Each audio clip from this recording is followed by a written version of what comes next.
want to give you guys a quick update as far as loans, what's going on in the world of loans. And for that, I have, next to me, Juan Aguirre with Loan Depot, and he is going to be talking to you about loans.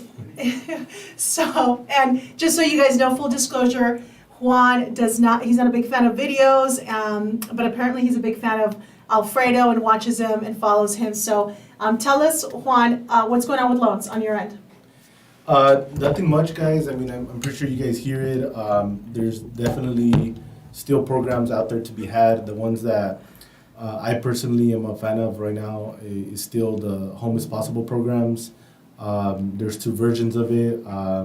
You can either get a 4% assistance or the newer option that came out this year that you can get $15,000 for your closing costs now. Yeah, so closing cost, just, and if we want to be super transparent in every direction. I love down payment assistance, obviously, because it gives support to people that need it. But the reality of it is that there are some restrictions, there are some rules that come with the help. And so what we have found many times is that some folks really want to, they rather not get down payment assistance. They rather, work on getting their own down payment. But I tell everyone the following: just get an estimate, get an analysis of where you stand, and if you can look at side by side the comparison of with down payment assistance or no down payment assistance, and you can really make the decision, make an informed decision, right? Yeah. That's at the end of the day what it boils down to. Yeah, I think by far the Home is Possible programs are probably the easiest to qualify for compared to other programs out there because they have more restrictions, more qualification standards that are more difficult to qualify for. But even then, obviously Home is Possible does have restrictions and standards that we have to meet. But I think by far they're the simplest to meet. Okay. Another thing that we're running into a lot that we didn't used to with these down payment with this Home is Possible program is that a lot of people are going over the income limits, which is good on a personal level, but a lot of people are making, we are running into files where the people, the person trying to qualify, or whether it's 2 or 3 people, they make too much money for these down payment assistance programs, right? Yeah. So that's another thing. If you make good income, remember technically these programs are for, lower income, Medium, borrowers. right? It's like medium to lower income Yeah. folks, and so it is important just to mention that because I know that like one of the lenders we work with, it's not Loan Depot, it's not Juan Aguirre, but they're helping with 1% down payment program, and it's an amazing program. We love it, but unfortunately there is that restriction. The bar is low. Yes, so yeah. Income. The income How much is is it? 65,000 household, and so that right off the bat, if there's 2 people in the home working, So the income goes. just to give people an idea, or like, so, if we have to stay under 65,000 income limit, hold on, that means.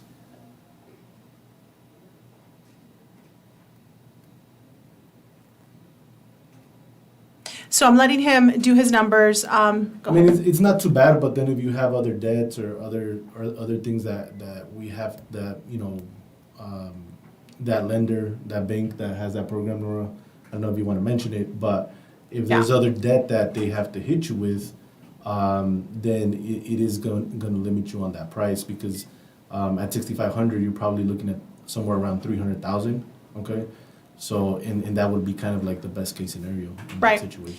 Absolutely. So what we find many times is the programs are there, but because of the restrictions, unfortunately, not a lot of people actually are able to get the program. So, but it doesn't hurt. It does not hurt to try your best to see what you're eligible for. So that's, it's better than completely avoiding, going and seeing. And that's one of the things that, I like about, talking to you guys and everything we do on social media. It's around the fact of we want to give you options because I I believe that when someone has options, that's truly one of the best things you can possibly have, right? So in any direction. So if you have options financially, you have, more options in regards to real estate loans. I mean, anything, when you have options, it's great because you can put your options side by side and make a decision, an informed decision, which one's best for you, right? So the idea here is that while you're searching for options, you do want to talk to lenders, realtors that understand and specialize in your niche. So if you're a first-time home buyer, you obviously want to talk to lenders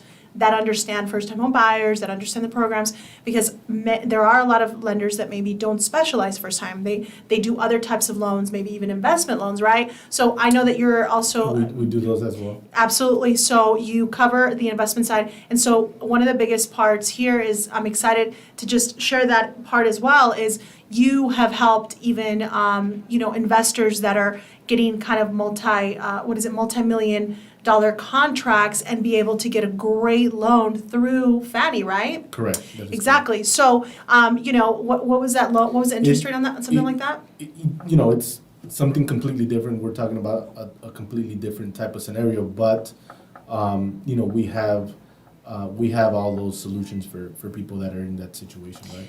Absolutely. That interest rate was in the low fours, Nora?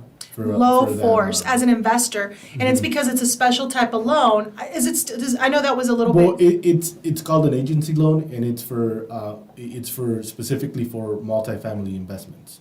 Okay, and so that was about a year ago.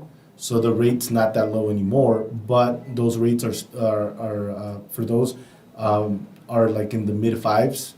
So they're still not as high as residential mortgages.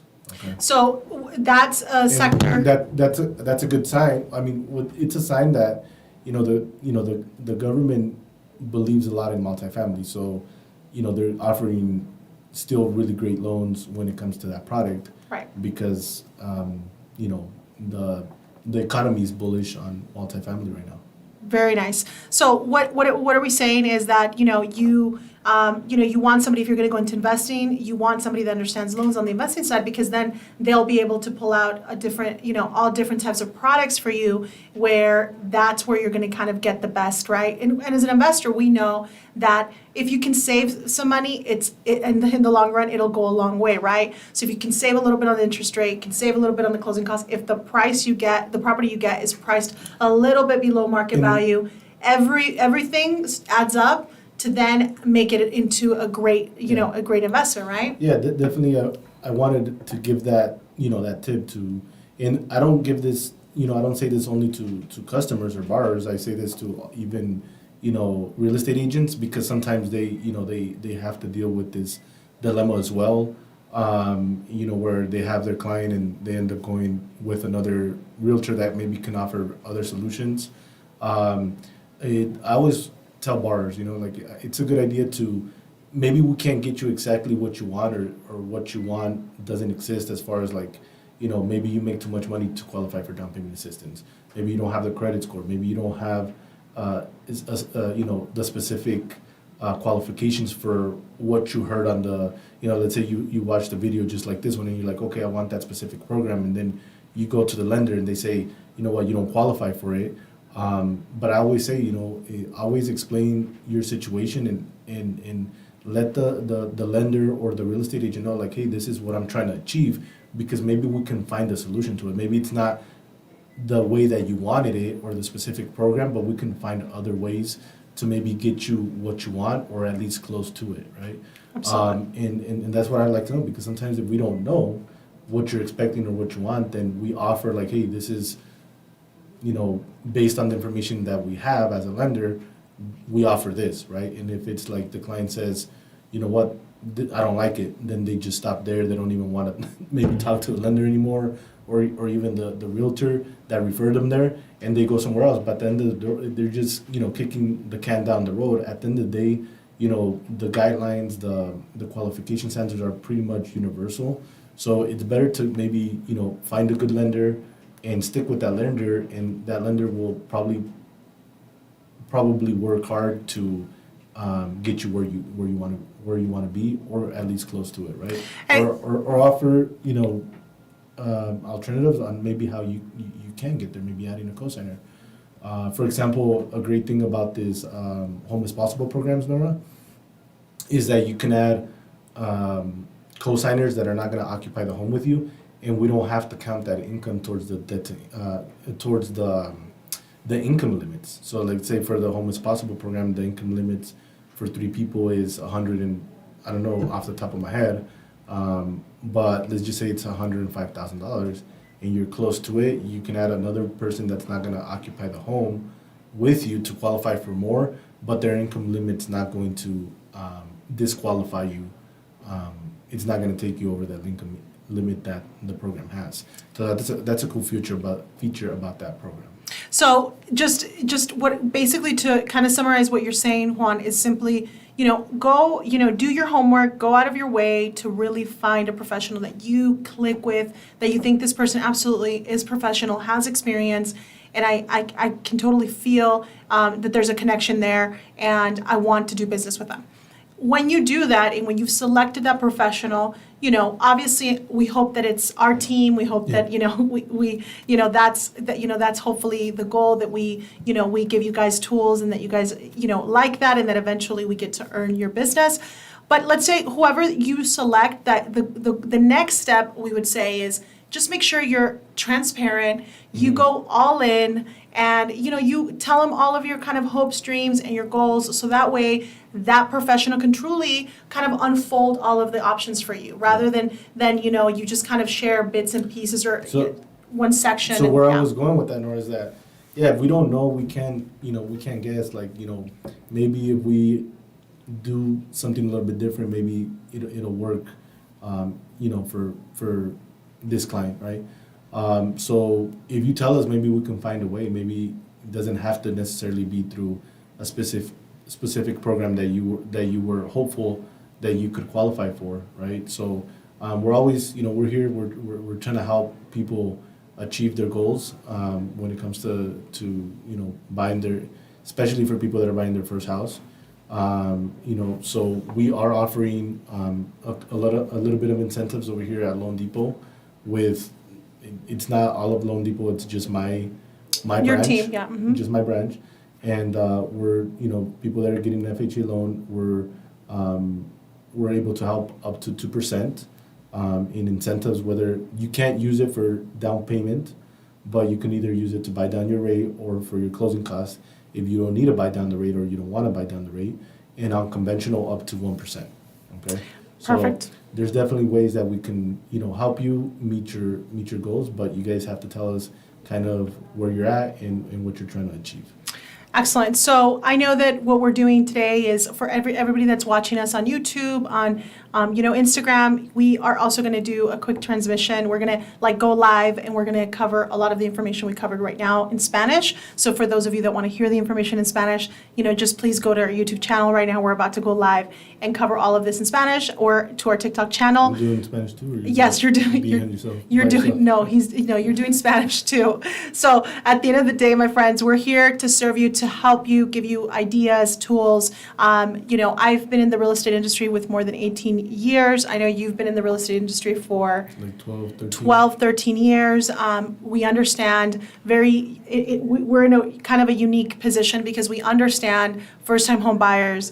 We understand, when you're trying to buy your second home. And then, of course, as an investor, we have a lot of tools for you guys, because all throughout these years, we've represented those 3 types of buyers and sellers here in the market. So we feel very comfortable that we know that we have a team, and we have the tools to be able to serve you and help you, and definitely save you money, because I know that at the end of the day, every little bit counts towards, putting together a good deal for you. So I know in this case, Juan is willing to support and help with the incentives on our end. We're also going to help you and support you. We're going to negotiate the best contract. And then when push comes to shove, we will be in the battle with you, and I promise you that we won't leave you alone to make sure that you get your home, you get the keys to your property. So that's what I think is important. So if you have any questions, any doubts, please do not hesitate. The number to call us, 702-710-4999. 1455 for all of you guys here in Vegas. If you're out of Vegas, then what I can tell you is please reach out. We have professionals all across the United States that can serve you, that can support you. We are part of a huge network of real estate agents and lenders that are extremely good and professional, and we know that you guys are going to be in good hands. So just let us know in what market you're in, and we'll definitely point you in the right direction and put you in contact with somebody that can take care of you. So I don't know, Juan, if there's anything else you want to touch base on as far as loans. I mean, I know that, again, getting you on video and getting you to talk on video is a struggle. Well, something that I wanted to mention, it's not necessarily, part of the mortgage. I wouldn't even be involved in a situation like this as a mortgage lender, but it's becoming very popular. It's been around for a while. There's a lot of people that have taken advantage of it, but it's becoming really popular right now, especially since a lot of people that potentially or are looking to sell their house. There's a high likelihood that they have a low interest mortgage on their home. Mostly investors are the ones that are taking advantage of this, but it doesn't mean that, regular people that are just trying to buy maybe a second home or even their primary home, that they can't take advantage of this as well. It's called sub 2. So a lot of people may call it a different thing, but you're pretty much not assuming the loan that the person has on their house, whoever's trying to sell it, but you're taking over it, right? So the same loan, the same interest rate, and that could be something that another tool that you can consider or use to combat the situation with the current interest rates. Right? So you guys might see these out there in the market where they're offering for that the buyer can assume the current loan and the current terms. Well, don't say it's not assumed, because assuming would mean that the bank is gonna let you transfer the loan over into your name, but the sub 2 is a little bit not different. that. It's Okay. You're pretty much just taking over, right? Okay. Changing title and leaving the loan the way it is. Okay, so there's sub 2. There's also the opportunity to be able to take over and assume the loan. There's a lot of things we're seeing right now, especially if people that are selling have really low grade interest rates. These things might be coming in the market. You guys are going to see more and more of them, and they might be an incentives in a specific property you're going after. It might be something that we can definitely offer, and in that we've seen interest rates at 3%, right? 3%, 2%, 3%, 4%, and it's exciting, right, to be able to still be able to see those interest rates. But that's really the only way we're going to see them is with this, like you said, sub 2 or being able to assume the loan. So in residential, it's not. There's really no loans that they're not assumable. They're not assumable. But with that loan that we spoke about earlier for investors, like that agency loan for multifamily, a lot of those loans are assumable. Okay. Excellent. So what we have here today hopefully is just a quick glimpse of what's going on in the mortgage side. If you guys have any questions, again, please reach out, put your comments, your questions on the channel. We'll get back to you guys and answer everything with all the details. Thank you so much for giving us your time. Have a wonderful evening. Bye-bye.